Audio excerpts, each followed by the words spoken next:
కొబ్బరి పాలతో రైస్ చేస్తున్నాం ఈరోజు. ఇవి వచ్చి కొబ్బరి పాలు, ఒక టెంకాయ తీసుకున్నాం. ఇవి వచ్చేసి చిన్న గ్లాస్ కాఫీ గ్లాసు అంతా 3 గ్లాసులు రైస్, బిర్యానీ రైస్. ఇవి ఆనియన్ తెలిసిందే, ఇది కరివేపాకు, ఇది వచ్చి అల్లం వెల్లుల్లి పేస్ట్, ఇది వచ్చి గరం మసాలా అంటే చెక్క, లవంగ, యాలక, మాస్పత్రి ఇవన్నీ వేస్తాం కదా, అన్నీ అవంతా మొత్తం హోల్ గరం మసాలా పౌడర్ ఆడిచి ఇంట్లో పెట్టుకుంటాను నేను. ఈ పచ్చిమిరపకాయలు, ఇది వచ్చేసి ధనియా పౌడరు, ఇది ఉప్పు. సింపుల్గా మన ఇంట్లో ఏదో వంటింట్లో ఉండే వస్తువులతో చాలా సింపుల్గా, ఎక్స్ట్రా లక్కర్లేదు, సింపుల్గా చాలా టేస్టీగా ఉంటుంది. చూడండి చేస్తాను నేను.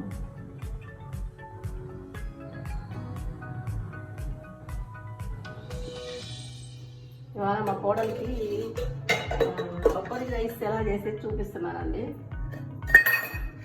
మీ ఇంట్లో ఏముంటే అవి చేసుకోవచ్చు, ఏది ఉన్నా కావాలి ఇది లేదేం బాధపడాల్సిన అవసరం లేదు. కిచెన్లో సింపుల్గా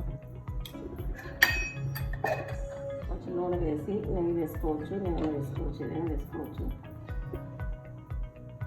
అట్లా ఏది ఉంటే అది అంత కొద్దిగా వేగింటున్నాక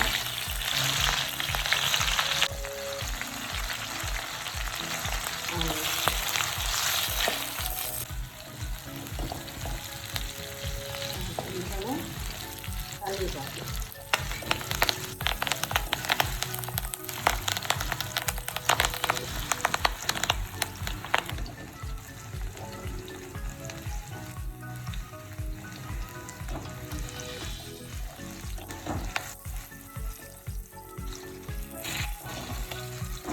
ఇప్పుడు 2 స్పూన్ల అల్లం వెల్లుల్లి,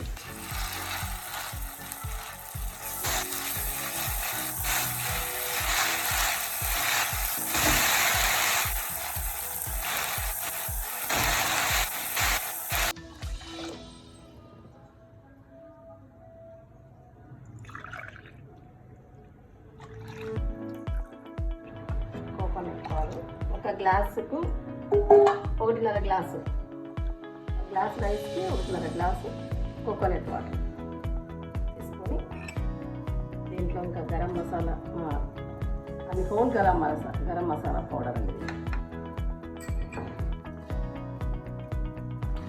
ధనియా పౌడరు 1 స్పూన్, 1.5 స్పూన్, తర్వాత ఉప్పు తగినంత,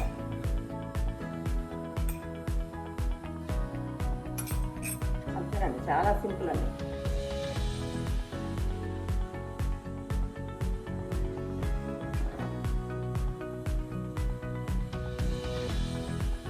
ఏదైతే అనుకున్నామో బిర్యానీ రైస్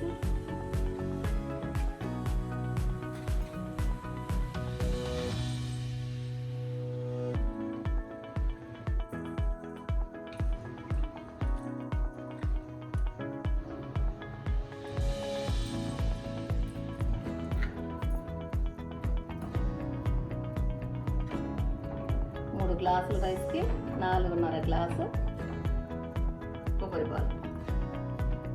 కొబ్బరి రైస్ రెడీ అవుతుంది. కావాలంటే కుక్కర్లో కూడా మామూలు రైస్ కుక్కర్లు ఉంటాయి కదా ప్రతి ఒక్కరి ఇళ్ళలో, దాంట్లో వేసేసుకుంటే కూడా బాగుంటుంది. కొద్దిసేపు 5 నిమిషాలు మూత పెట్టేస్తాం.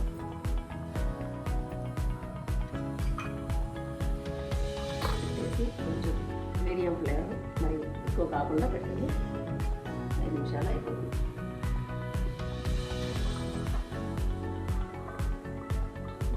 కొబ్బరి రైస్